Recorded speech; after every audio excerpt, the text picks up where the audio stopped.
Nos encontramos con Ariel Couceiro, fundador de Corpo SAO, Entrenamiento Inteligente, profesor nacional de Educación Física y sociólogo. Profesor, ¿Qué tal? ¿Cómo te va? ¿Bien? Muy bien. Cuéntanos un poco del trabajo que viene haciendo en Corpo SAO. Bueno, Corpo SAO nace en el año 1999 como un proyecto de realizar un formato de gimnasio que no sea el del gimnasio tradicional que conocíamos, por lo menos hasta ese momento.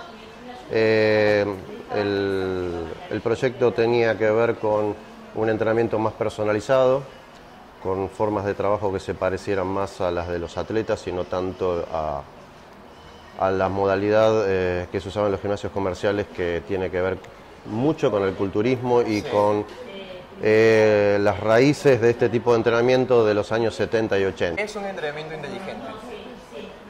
Un entrenamiento inteligente, el concepto nace de lo que postuló Jean Piaget, como básicamente, y para decirlo muy sintéticamente, la inteligencia como capacidad de adaptación. Entonces, entrenamiento inteligente tiene que ver con adaptar el entrenamiento a cada individuo, con evaluar sus necesidades, sus posibilidades y a partir de ahí construir el entrenamiento para que ese individuo pueda alcanzar su mejor potencial, ¿no?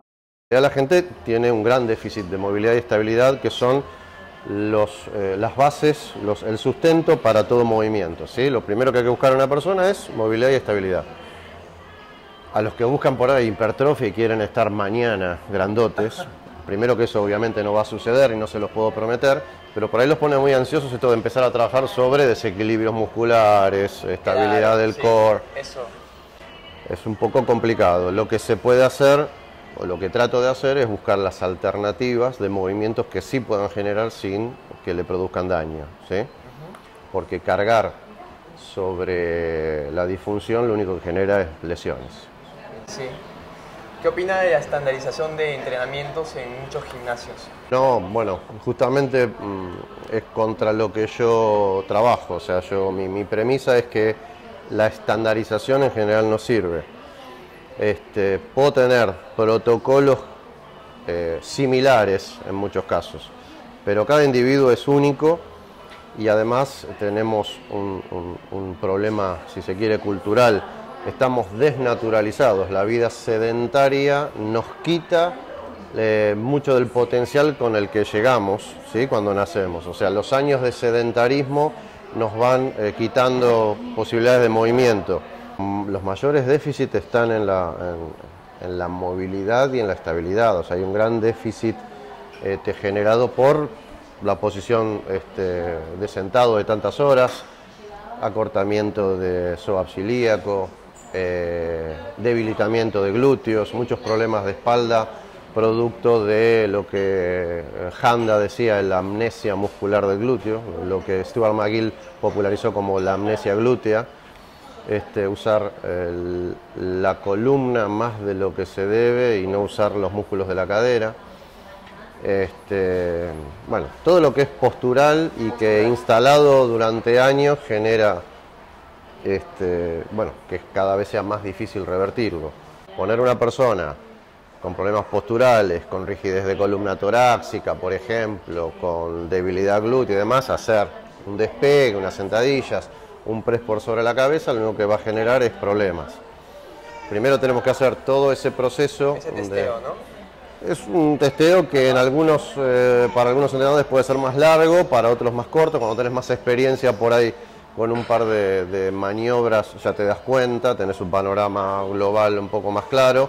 El que tiene el ojo menos afilado necesita más ejercicio, es un protocolo más.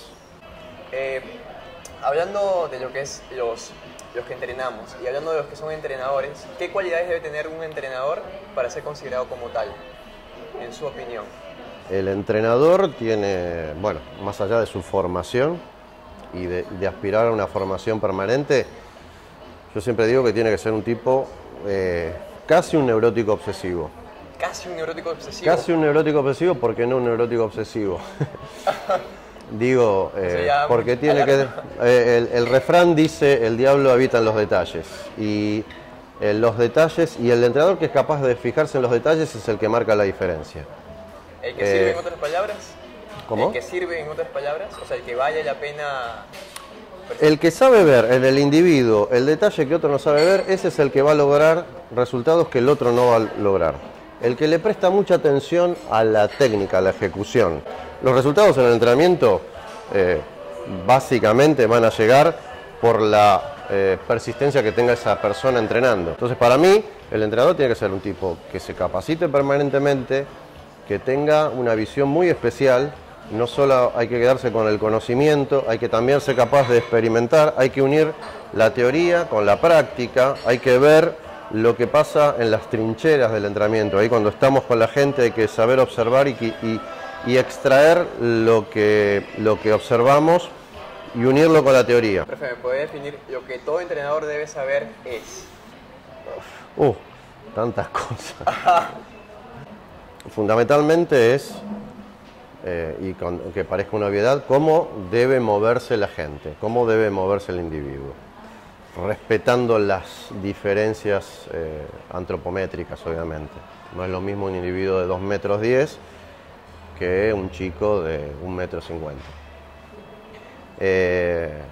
El por qué pasan las cosas, ¿sí? Obviamente hay que saber la suficiente anatomía, la suficiente fisiología, la suficiente biomecánica, la suficiente neurología, pero básicamente hay que interesarse mucho por el origen del movimiento, por cómo moverse bien, y no tal vez ir tan rápido hacia los métodos y sistemas complejos. A veces hay que profundizar mucho más en las bases y no irse hacia métodos, hacia la utilización de tecnología que muchas veces no está al alcance del bolsillo de los entrenadores, la mayoría de las veces, y saber que haciendo las cosas bien, los resultados llegan mucho antes de lo que podrían llegar utilizando la tecnología, pero sin tener todas estas bases bien construidas, ¿sí? ¿No? La pirámide del rendimiento va a ser más alta cuanto más amplia sea la base.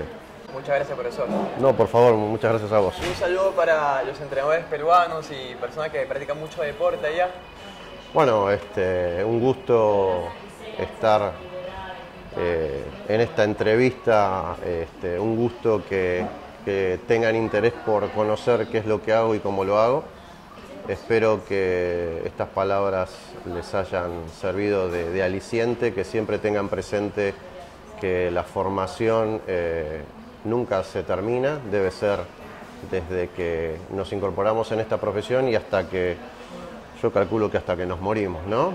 Nunca se deja de aprender. El día que crean que saben todo, ese es el día que deberían retirarse. Un saludo para todos.